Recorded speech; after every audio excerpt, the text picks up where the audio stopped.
Hi, I'm Teri Johnston, Mayor of Key West, and I'd like to thank you for the opportunity to present my second annual State of the City address. After 15 months on the job, I still have a great deal of enthusiasm and optimism for the future of the City of Key West. We have an incredible, inclusive community that enjoys a tremendous amount of appeal and success. So what's changed since my last State of the City address? Well, most impactfully, we have a brand new city manager and a new assistant city manager. And these two individuals come to the city with a combined 55 years of experience. I've been so impressed with our new management team, who in just 3 months have already begun to implement a number of employee programs to include succession planning, formalized goals and objectives, and citywide annual performance reviews. All of these are going to help us become a more effective city government. It also helps that I sit up on the dais with 6 very dedicated, caring individuals who truly love the City of Key West. That commitment enables us to collectively tackle some very difficult issues. Many of those issues have remained unsolved in the past 20 years. Here are some of my 2019 accomplishments that I am most proud of. First of all, strategic planning. The City of Key West has made 2 attempts in the past at strategic planning, one in 2005 and another in 2011. Good attempts, but inadequately funded with no implementation or monitoring plan. So this year we are going to once again go out for an RFQ for a Key West strategic plan. The successful respondent will work with the entire community to develop, implement, and monitor our plan progress for 2 years into our plan. This plan is going to be our roadmap for the future and for growth and for sustainability. We have an RFQ out right now for the Duval Street revitalization. This RFQ, which was released on November 21st, and our Street Cafe resolution that came in front of the Commission and passed, are both byproducts of our Mall in Duval pilot program. I was in attendance at our pre-bid meeting. The room was packed with urban planners who couldn't believe that they had the opportunity to help us revision one of the most iconic streets in America. This RFQ is from vision all the way to ribbon cutting. For the first time in 44 years, the city is going to spend significant time and significant money on Duval Street. Workforce housing. Thanks to this commission and many commissions who came before us who would not let this issue die, we are well into the process of creating 103 very low and low workforce housing units on College Road. These units are for people in Key West who work in Key West, who keep Key West running. The units will be offered at a 50% and 80% AMI. Mallory Square Revitalization Program. We are committed to improving this underutilized asset of the City of Key West by adding landscaping, benches, much needed shade, stabilizing the historic cable huts, adding daytime events, the potential addition of a new restaurant to anchor Mallory Square, and additional and improved restrooms. This is the gateway to Key West for almost 900,000 guests every single year. It needs to be spectacular. Environmental stewardship. In January, we established the Heritage Tree Program to protect our canopy. In February, we approved a ban on sunscreens containing oxybenzone and octinoctate. Both of these are harmful to our coral reef. In May, we banned pesticides on city-owned properties. In September, we banned plastic straws and increased our environmental testing at Smathers Beach and supported the inclusion of the key deer on the endangered species list. In October, we extended our water quality testing for Garrison Bight to improve our nearshore water quality. And in November, we established a policy requiring solar options for all city projects in the future. Improved communications. This past November, the City of Key West held our first retreat in over 12 years to bring the city together and the City Commission just to talk. Our retreat resulted in quarterly workshops with the Commission, staff, and the public to continue to identify areas that can make us stronger as a community.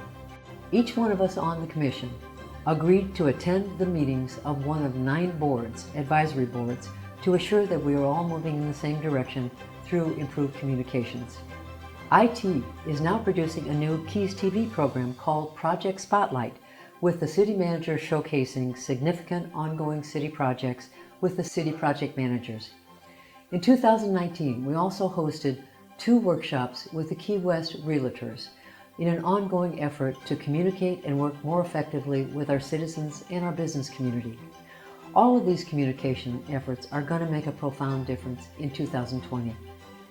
So what did we accomplish for the most important group in Key West? Our residents. In September, we approved a budget which included over $3 million, double our normal budget, in road repairs to improve some of our worst, most traveled streets like Simonton, Green, 20th Street, Front, Duval Street, Whitehead Street, Waddell Street, and yes, we are close to seeing Bertha Street being repaired. We budgeted over $900,000 for our sidewalks, and this past year, engineering and risk management created an app and a website portal that allows our citizens to notify us of potholes, uneven sidewalks, and other issues that reduce their quality of life. To date, the citizens have identified over 99 hot spots. 66 of those have already been corrected. This year, we are also completing the final phase of the Truman Waterfront Park. We are underway in renovating the old PAL building to house a police substation, park maintenance storage, and a public restroom, and a snack bar for athletic events. In October, we will be installing a new multi-use athletic field featuring artificial turf. There is also space for a new dog park, new horse stables, and a new fruit tree grove dedicated to former Commissioner Mary Lee McCoy. This project is going to free up the 3.2 acres for Bahama Village to realize their long-standing dream of more affordable housing. Bayview Park is going to be renovated, adding another basketball court, and the construction is scheduled to start for the build-out of the Boys and Girls Club.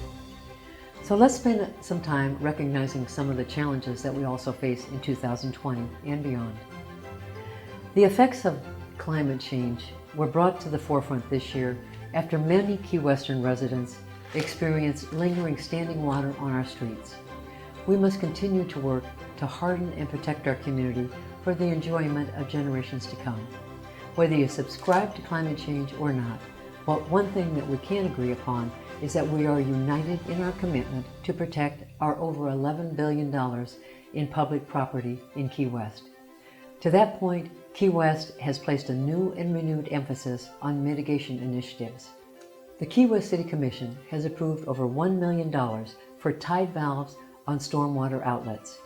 In 2019, the city installed 3 additional tide flex valves in low-lying areas to reduce the inflow of water from extreme high tides. New improved check valves for installation on multiple stormwater pump stations. Over $4 million was just appropriated to install tide valves and sediment traps citywide, including at the Jose Marti Pond to eliminate tidal breaches, and at First Street to eliminate tidal flooding at Vivian Street. Our adaptation planning team has been formed, and we are working on our 10-year adaptation plan. The seawalls at Rest Beach and the aquarium have been raised. We are working with the U.S. Army Corps of Engineers to complete a coastal storm risk management feasibility study, while collaborating with Northeast University and the Naval Academy for shoreline resilience projects. This April, we are going to be challenged also with the closure of one lane on the Calkey Bridge. The city has been coordinating plans and transit schedules with stakeholders for over a year and a half to make this construction as tolerable as possible. FDOT has committed getting that 4th lane up and running in 180 days. I am confident that both of these challenges can be mitigated with thoughtful planning and effective implementation. The City of Key West has 18 departments employing over 524 full-time employees, making us the 5th largest private sector employer in the county. So what did our 524 employees accomplish for the city in 2019? Let me start with the building department. And I start here because the building department probably has more day-to-day interaction with our population than any other department in the city. The building department has also been the focus of many of our improvement efforts in 2019. The building department, under the direction of Chief Building Official Terrence Justice, closed down over 8,000 backlogged open permits in 2019. We started with 22,000, so we have 14,000 yet to clean up. This year they also created a new automated email notification process alerting both the homeowner and the contractor of pending permit expirations. To expedite simple permits, Walk-Through Wednesdays was created, and to date 182 of our residents have been able to walk in the door with their completed building application and walk out with their permits. Floodplain management. Floodplain management took on a new importance in 2019 with the FEMA remapping process. Scott Frazier spent much of the year working with FIRM to create a county-wide flood map task force to analyze and potentially contest the proposed flood maps. To educate our residents, Scott created a geospatial version of the proposed new flood maps showing the direct impact of the new flood levels on each and every building citywide, which is available on our city website. In November, Scott emailed out over 8,000 flyers to Key West homeowners listing their old flood elevation and their new flood elevation. The police chief, Chief Brandenburg, in his first full year as chief, managing his 130 employees, focused on community police collaboration and a renewed support of our special needs community. Every officer this year received online autism training. His team also supported and participated in the Key West Special Olympics events and sponsored the bus to the final games in Orlando. Our police department continued to build strong relationships with our youth by mentoring our students through Keys Be the Change and the Key West Explorers programs at the Key West High School. A new Police and the Pelicans program provides an opportunity for the 5th graders at Point Siena School to get to know our police force also. In April, our police department was reaccredited, assuring that Key West has a knowledgeable police department that provides the very best service possible. The Key West Police Department Traffic Unit worked closely with FDOT after the long-awaited installation of 5 new Hawk crosswalk lights to improve the safety of pedestrians, bicyclists, and motorists traveling on the boulevard. And finally, crime has continued to decline in the city of Key West due to the efforts of these dedicated men and women. Fire and EMT. Fire Chief Michael Davila and Division Chief Eddie Perez manage this department of 89 employees who are committed to protecting the people, property, and environment within Key West. Departmental accomplishments in 2019 include their ISO Superior Rating of 1, resulting in the lowest possible fire insurance rates for our taxpayers. They remain in the top 1% of all fire departments in the nation. This year they responded to 6,987 calls for service, 5,773 EMS calls, resulting in 4,439 EMS transports.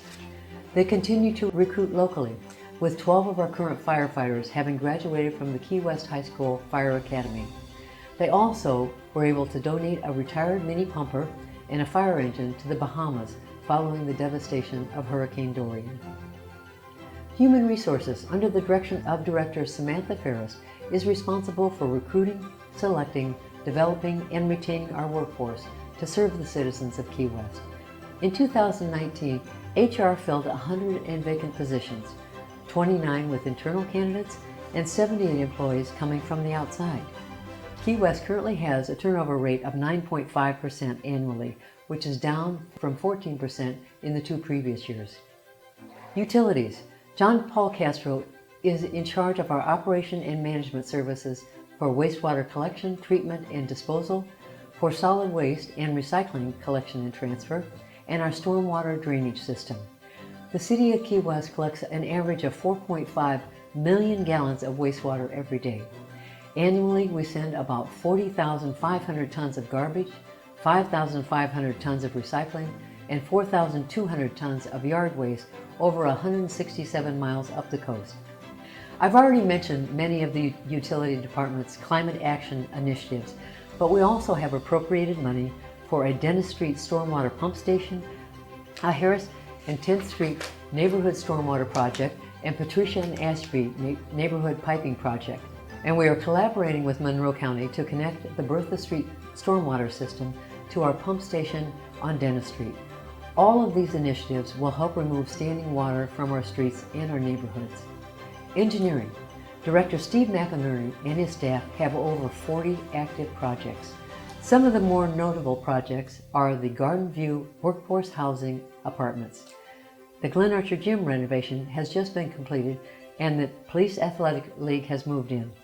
Other completed projects include the new Smathers Beach restroom, the 10th Street boat ramp and walkway, the sand renourishment at Smathers Beach, Dog Beach, Simonton Beach, and South Beach, and the installation of the Coffee Butler Amphitheater sign, which was just approved the other night by the Key West City Commission.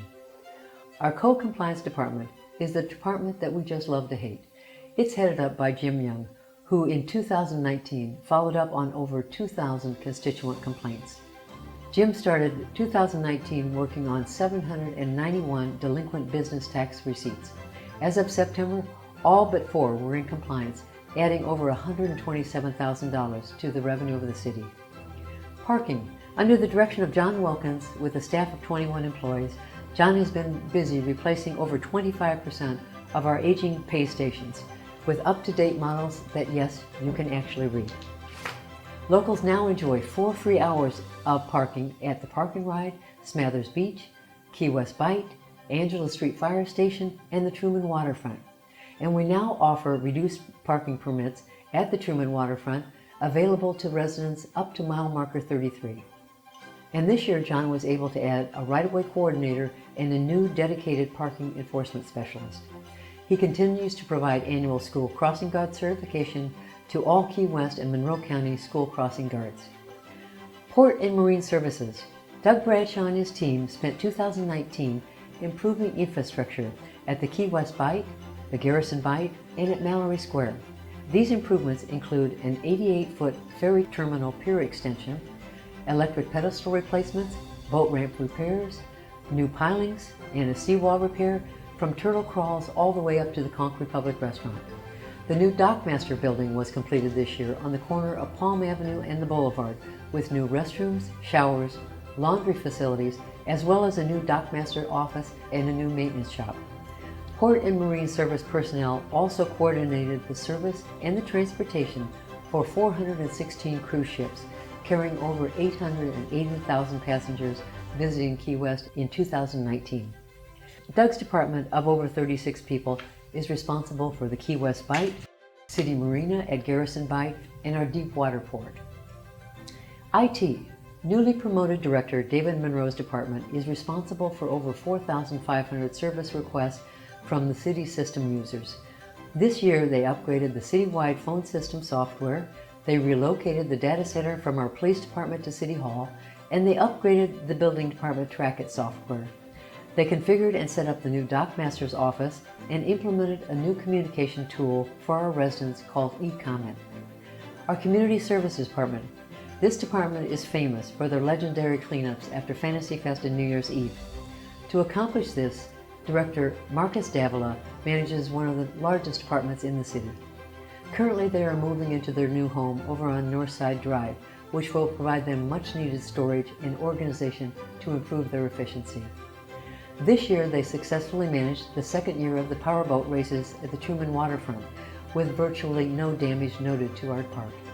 The department has been busy working to renovate Bill Butler Park and Bayview Park, and Marcus and his crew continue to work side by side with the citizens of Key West in initiatives like our street sign painting project and the Mayor's Beautification Committee, where projects have already been completed at Grinnell Street Pocket Park, at Mallory Square, and at the Key West Cemetery.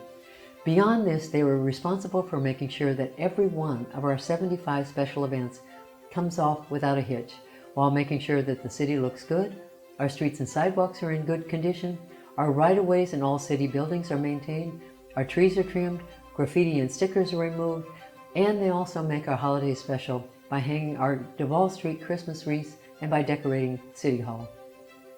Our planning department, under the guidance of Roy Bishop, are tasked with maintaining, improving the fabric of Key West. This past year, they processed 185 applications and made 15 comprehensive plan and LDR revisions. For the first time in 20 years, HARC was recognized as a certified local government for the Florida State Historic Preservation Office, thanks to the efforts of Anit Torgeroso and her staff. Enid and Karen DeMaria, our urban forest manager, closed out over 1,300 backlog open permits. Karen also implemented our Heritage Free program, which just received and processed and approved our first 6 applications. Finance Department. Providing financial integrity to the city is paramount to Mark Finnegan's department. And for the 34th consecutive year, Mark's department received the Government Finance Officers Association Award for Excellence in Financial Reporting. And the city has once again received a favorable audit with no material weaknesses. Mark continues to work to collect the remainder of our $4.7 million of FEMA reimbursements from Hurricane Irma. To date, Tallahassee has released only $1.3 million of our funds. With all of the Irma-related challenges, the city remains financially strong, with an estimated 82 reserve days expected in 2020. Transportation. Director Rod Delestrenos and his department of 36 associates has a mission to connect our community with their destinations safely, dependably, and efficiently. This is our only department that operates 18 hours a day, 362 days a year. This past year, we provided service for over 760 passengers and shuttles for Fantasy Fest and New Year's Eve. This year, Rod completed his 10-year transit development plan and secured over $4 million in federal and state funding for capital and operating expenses. The Clerk's Office. Sherry Smith and her 3 clerks spent over 600 hours responding to 1,380 public records requests in 2019. They prepared agendas and meetings while attending meetings for over 9 boards in addition to the Key West City Commission. Legal. In 2019, our legal department handled 98% of the 136 litigation matters against the city in-house at a significant savings to the taxpayers. Perhaps the most impactful case, though, in 2019 was their defense of our 300 affordable housing allocations offered by the Governor's Office following Hurricane Irma. We can all be very proud of the accomplishments from 2019, and I commit to all of you that this Commission will continue to tackle the difficult issues with fresh ideas, a thoughtful approach, and input from a community that cares. Thank you.